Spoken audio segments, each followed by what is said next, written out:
오늘 이 시간 우리 예배 가운데 주의 성령께서 일하시는 귀한 시간 되길 주의 이름으로 축복합니다. 비록 우리가 현장에서 다 같이 예배를 드리지 못하지만 그래도 이 시간마저도 하나님께서 허용하셨고 허락하신 시기이기 때문에 우리의 그런 각자의 처소가 이번 기회를 통하여서 기도하는 곳으로, 찬송하는 곳으로, 하나님을 예배하는 곳으로 되어지길 주님의 이름으로 축원합니다. 한번 따라합시다. 굳센 믿음을 가지라. 아멘. 어떤 믿음이요? 굳센 믿음입니다. 믿음도 여러 가지죠. 연약한 믿음도 있고 강한 믿음도 있고 흔들리는 믿음도 있고 요동하지 않는 믿음도 있는데, 오늘 저와 여러분이 이 마지막 때를 살아가고 있지 않습니까? 그러니 더더욱 우리의 믿음이 굳세어지길 주의 이름으로 축복합니다. 우리가 읽은 말씀은요, 마태, 마가, 누가, 요한 이 복음서를 4개의 복음서라 해서 사복음서라고 합니다. 이 사복음서에 모두 나와 있는 내용입니다. 그런데요, 이제 마태, 마가, 누가 요 세 복음서를 공간 복음서라고 합니다. 같은 관점으로 같은 시간대로 이렇게 기록되어진 말씀입니다.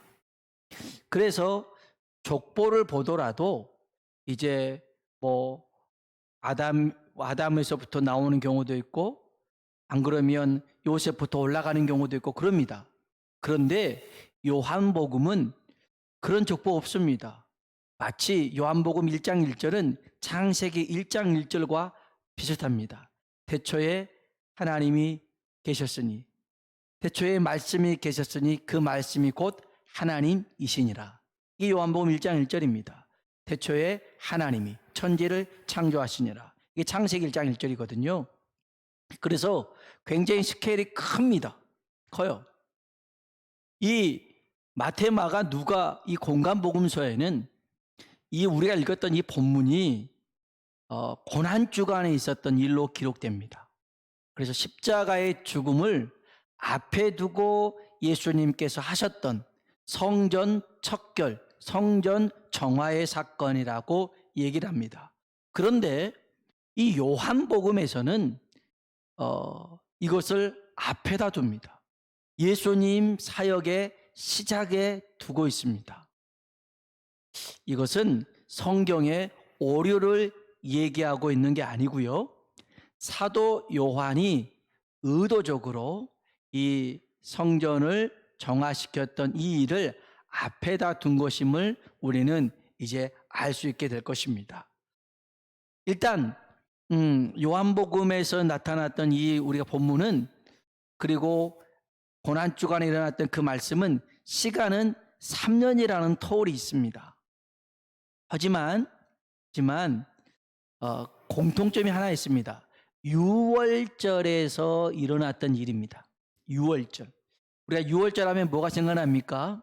이스라엘 백성들이 애굽에서 나왔을 때 마지막 10번째 재앙이 어린 양을 잡아서 그 피를 출입구에 바르고 그리고 죽음을 면했던 그 사건, 이게 출애굽할 때 일어났던 일이 유월절인데, 그런데 예수님이 십자가에서 죽으실 때도 유월절이라는 시간이었고요, 예수님도 유월절 어린 양으로 죽으셨어요. 그래서 그 의미나 시간대가 이 유월절과 딱 맞아 떨어집니다. 그런데 이제 오늘 우리는 이 말씀 속에서 아주 3가지 중요한 교훈을 붙잡으려고 합니다. 그래서 오늘 이 마지막 때, 이 코로나 시대, 우리의 신앙이 흔들리고 요동하고 이게 긴가민가하는 이때에 오늘 이 말씀 꼭 붙들고 굳센 믿음으로 승리하는 우리가 되길 주의 이름으로 축복합니다. 그 첫 번째는 성경이 이렇게 얘기하고 있습니다. 우리 13절로 16절 보겠습니다. 13절로 16절 읽어볼까요? 유대인의 유월절이 가까운지라 예수께서 예루살렘으로 올라가셨더니 소와 양과 비둘기 파는 사람들과 돈 바꾸는 사람들이 앉아 있는 것을 보시고 노끈으로 채찍을 만드사 양이나 소를 다 성전에서 내쫓으시고 돈 바꾸는 사람들의 돈을 쏟으시며 상을 엎으시고 비둘기 파는 사람들에게 이르시되 이것을 여기서 가져가라. 내 아버지의 집으로 장사하는 집을 만들지 말라 하시니. 아멘. 아멘. 여러분은 주님이 이 성전 안에서 비둘기나 양이나 염소나 이런 소를 파는 사람들을 다 쫓아내 버렸어요. 이 사람들이 왜 여기 성전 안에서 이것을 팔았을까요? 이제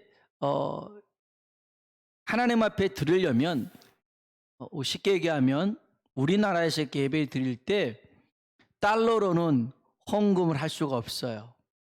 원화로만, 우리나라 뭐 10,000원, 1,000원 이렇게 원화로만 낸 것처럼 성전에 헌금할 때, 성전세를 낼 때 여기서 유대인들의 화폐로 내야 되는데 이제 각국에 흩어져 있던 사람들이 오잖아요. 로마 돈을 갖고 오잖아요. 그러면 이걸 로마 돈을 헌금할 수는 없어요. 바꿔서 내요. 그럼 바꿔서 환전하면서 뭘 챙겨요? 수수료를 챙겨요. 그 다음에요. 이제 하나님 앞에 이제 제사를 드리려고 하는데 집에서부터 소를 끌고 오기가, 양을 끌고 오기가 너무 힘들어요. 생각해 보세요. 이 양을 끌고 오고 비둘기를 잡아서 오는데, 글쎄 우리 성도님도 어디서 오죠? 태계원에서 오죠? 그 다음에 좀 마석에서 오죠? 그 다음에 또 저 진접에서 오죠? 거기서부터 끌고 온다고 생각해 보세요. 얼마나 힘들겠어요. 그래서 성전에서 파는 걸 사가지고 거기서 하는 겁니다. 그런데 이렇게 파는 사람들이 대제사장들과 이 성전 관리하는 사람과 이권으로 결탁이 되어 있어요. 좋은 자리. 그러잖아요. 어떤 뭐 행사가 있을 때 음식 팔 때도 좋은 목이 있잖아요. 이런 사람들에게 돈을 이렇게 뒷돈을 찔러주면 그것을 허락해 줬단 말이에요. 이런 일들이 있었어요. 결국은 이렇게 따져보면 교회는요, 장사하는 곳이 아니라는 거죠. 성전은 금전놀이 하는 게 아니라는 것입니다. 여러분, 아무리 뜻이 좋더라도 본질에서 빗나가 버리면 오염되고 부패되기 마련입니다. 교회의 본질, 수요일 날도 말씀드렸지만 교회의 본질은 성령 충만해서 주의 복음 전해서 죽어가는 영을 살려내고 주의 삼는 것이 교회의 본질인 줄로 믿습니다. 그렇게 구별된 사람들이 모여서 하나님을 예배하는 것입니다. 이게 교회의 본질인데 자꾸만 교회에서 이제 우리 교회는 비영리 단체잖아요. 그런데 영리를 추구하는 일들을 합니다. 그래서 수익을 거기서 내고 거기서 뭔가 이익을 발생해서 그걸로 뭔가를 하려고 합니다. 물론 그렇게 교회가 성장한 경우도 있습니다. 그래서 이게 옳다 그렇다 할 수는 없지만 제가 이렇게 짧은 목회 경험 속에 본데 주객이 전도되는 경우가 있더라고요. 교회에서 복지관을 세웠어요.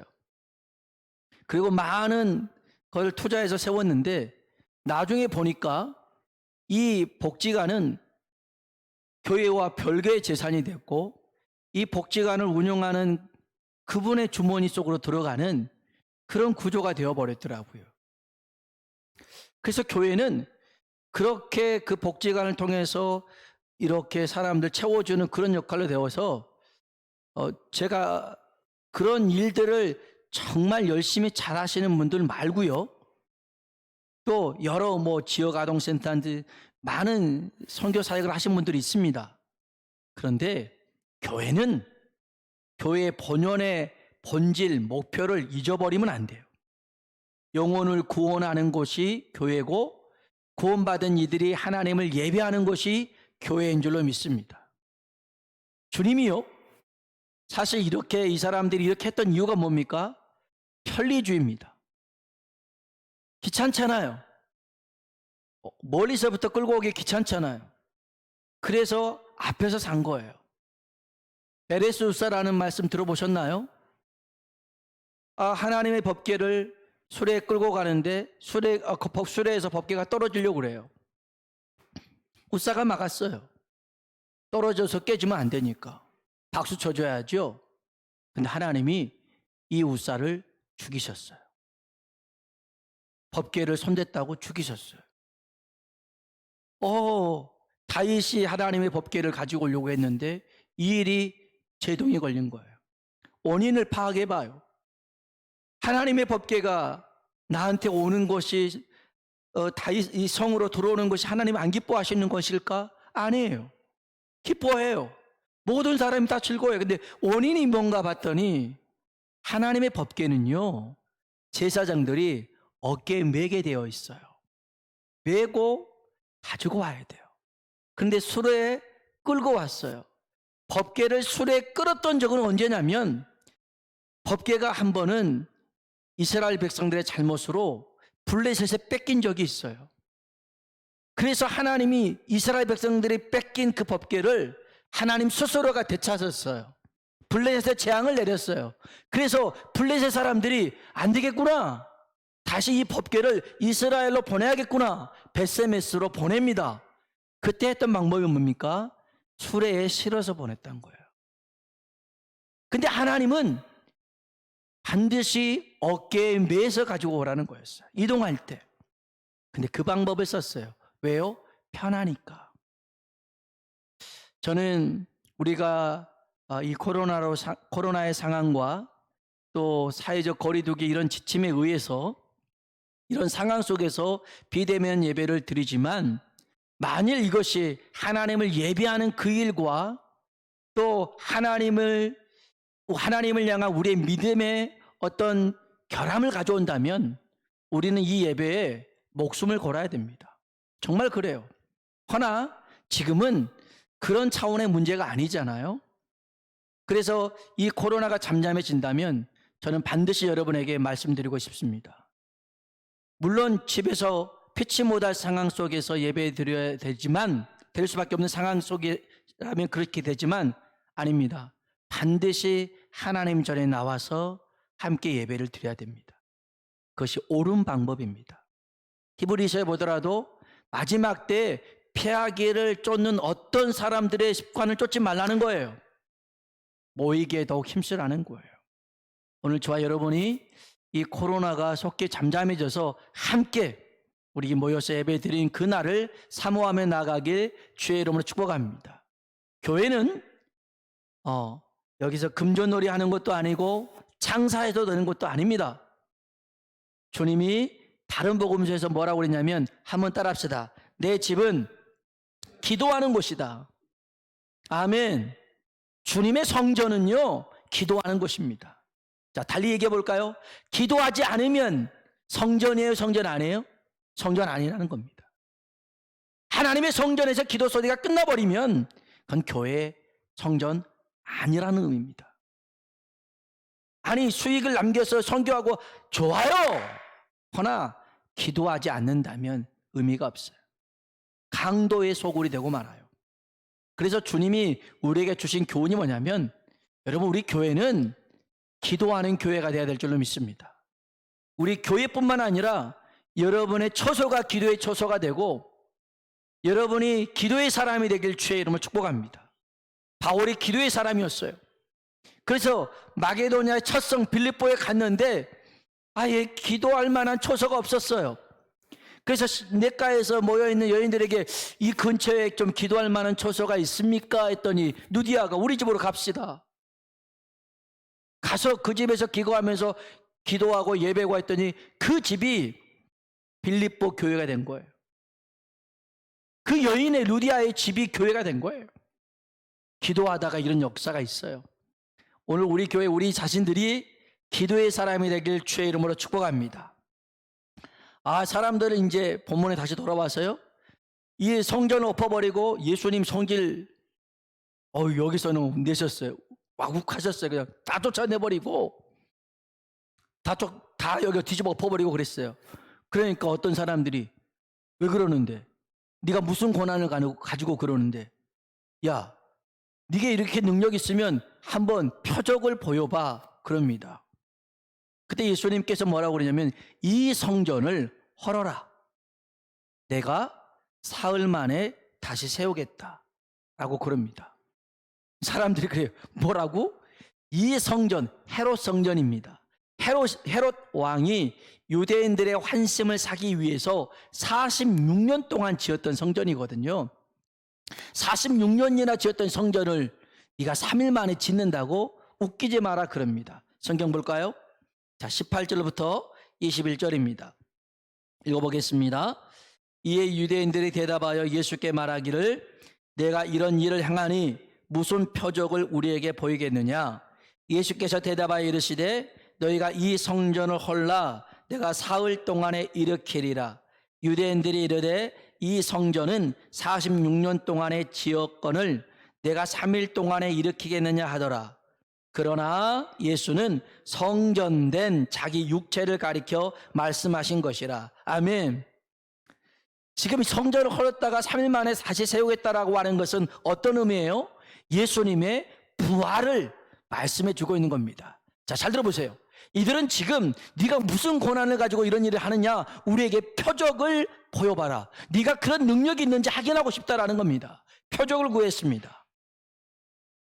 그런 의미에서 이 사도 요한이 여기에다 이 본문 말씀을 배치해 둔 게 의미가 있어요.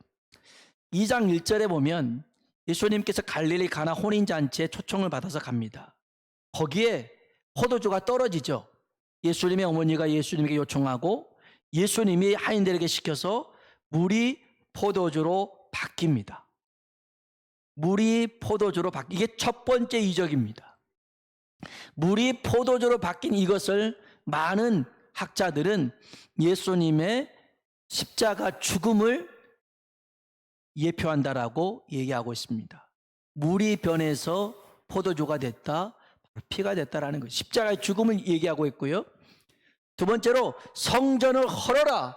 내가 사흘 만에 다시 세우리라. 바로 부활을 얘기해 주고 있습니다.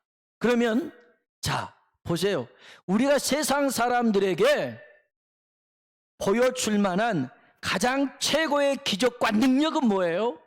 예수 그리스도의 십자가의 죽음과 부활인 줄로 믿습니다. 오늘 교회는 예수 그리스도의 십자가를 붙잡아야 돼요. 예수 그리스도의 죽음과 나의 죽음이 동일시 돼야 되는 거예요. 오늘날 왜 우리가 이렇게 손가락질을 당하고 비난을 받고 욕을 얻어먹냐면 안 죽어서 그래요.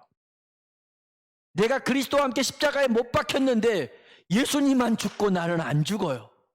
아, 대단한 사람들이에요. 죽어야 되는데 안 죽어요. 그래서 사도 바울도 우리는 날마다 자신을 처복종시켜야 되고 날마다 자신을 죽여야 된다라고 일러주고 있습니다. 내가 죽어야 예수님이 살아날 때 우리도 살아나게 될 줄로 믿습니다. 여러분, 예수님의 죽음이 실제로 여러분에게 믿어지십니까? 예수님의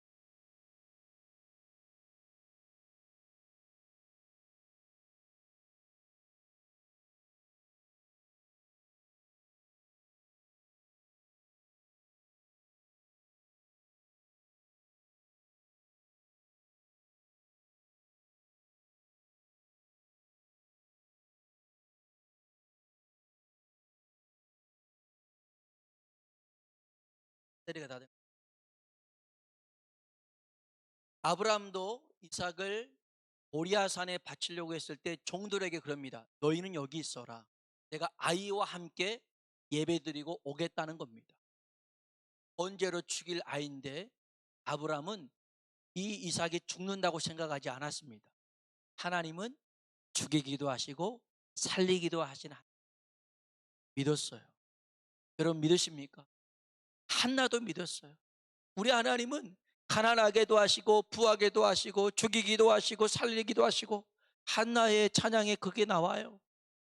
여러분이 그걸 믿는다면, 예수님을 십자가에 죽게 하시고 다시 살리신 하나님, 그 성령을 믿는다면, 여러분 우리는 그 어떤 것도 두려워하지 않을 줄로 믿습니다. 오늘 우리 예수님이 이것보다 더한 표적은 없더라는 거예요. 연하의 표적이 뭡니까? 뱃속에 들어갔다가 사흘 만에 나온 거 아닙니까? 부활 아닙니까? 오늘 우리가 확실하게 붙잡아야 될 것은 예수 그리스도의 십자가의 죽음과 부활인 줄로 믿습니다. 자, 예수님이 이런 표적들을 보이신 이유가 있습니다. 이게 세 번째입니다.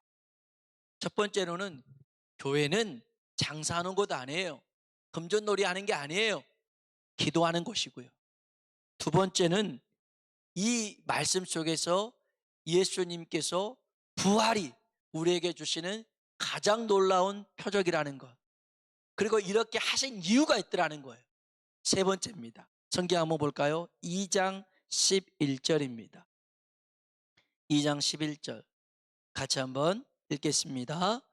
그 예수께서 이 첫 표적을 갈릴리 가나에서 행하여 그의 영광을 나타내심에 제자들이 그를 믿으니라. 아멘. 자, 이 물로 포도주 만든 이 사건, 이거 표적이라고 그랬어요. 표적은 그냥 단순히 기적이 아니라 기적 속에 뭔가 의미를 둔 게 표적이란 말이에요. 그래서 아까도 물이 포도주로 변한 것을 십자가의 죽음을 예표했던 것이라는 말씀의 뜻이 이거예요. 그런데 이 표적은 혼인잔치 망치지 않도록 한 표적이다, 이게 아니에요. 여기서 분명히 이 표적을 행하셨던 이유가, 거기 함께 있었던 제자들이 예수를 믿었어요. 그전에는 같이 있었지만 믿지 못했어요. 그런데 믿음을 가졌어요. 그리고 두 번째요, 2장 22절 보세요. 2장 22절 읽어보겠습니다. 죽은 자 가운데서 살아나신 후에야 제자들이 이 말씀하신 것을 기억하고 성경과 예수께서 하신 말씀을 믿었더라. 아멘. 그 당시에는 무슨 말인지도 몰랐어요. 의미인지도 몰랐어요. 그런데 예수님이 죽으셨다가 3일 만에 살아나신 것이, 이 말씀이었구나. 그렇게 성경과 예수님을 누가 믿었다고요? 제자들이 믿었다는 게 중요합니다. 제자들은 세상 사람이 아니에요. 믿는 사람들이에요. 예수님을 따라가는 사람이라고요. 오늘 문제는 교회 안에 믿음 없는 사람들이 많더라는 거예요. 친목으로 이루어진 관계가 있어요. 어떤 봉사활동이라고 생각하고 있는 이들이 있어요. 아니에요.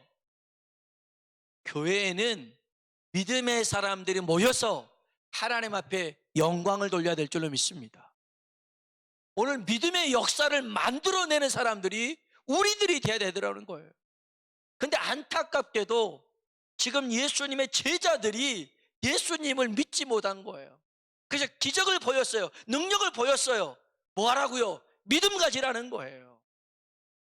예수님은 숱하게 제자들에게, 너희에게 믿음이 없느냐? 믿는 자에게 능치 못함이 없다. 할 수 있거든요. 무슨 말이냐? 믿는 자에게 능치 못함이 없다. 내게 능력 주시는 모든 걸 할 수 있다. 계속 믿음을 강조하십니다. 한두 번인가요? 무리를 걸어서 제자들한테 갈 때도 믿음이 없음을 꾸짖었습니다. 또 어린아이를, 귀신 들린 아이를 고치지 못할 때도 믿음 없음을 꾸짖었습니다. 주님은 그 함께 있었지만 주님의 능력을 제대로 믿지 못했다는 거예요. 나는 이게 문제라고 생각해요. 너무나 주님을 부분적으로만 믿어요. 제한적으로 믿는다고요. 내 경험 속에서 맞아, 하나님은 이럴 때 꼭 사람을 통해서 부족한 것을 채워주신 하나님이야. 거기만 경험하신 분들은 내 입을 넓게 열라 내가 채우리라는 경험을 못하는 거예요. 산을 옮기는 믿음의 역사를 경험하지 못하는 거예요. 여러분, 오늘 우리들의 믿음이 하나님을 깜짝 놀래킬 만한 믿음의 사람 되길 주의 이름으로 축복합니다. 주님이 그런 적이 있었다니까요. 백부장이 자기의 종이 아파서 고쳐달라고 예수님께 왔는데, 가서 고쳐줄게. 주님, 오실 필요 없어요. 여기서 말씀해서 하셔도 내 집에 있는 종이 낫습니다. 무슨 말이에요? 말씀의 권세를 믿었어요. 말씀의 권세를 믿었다고.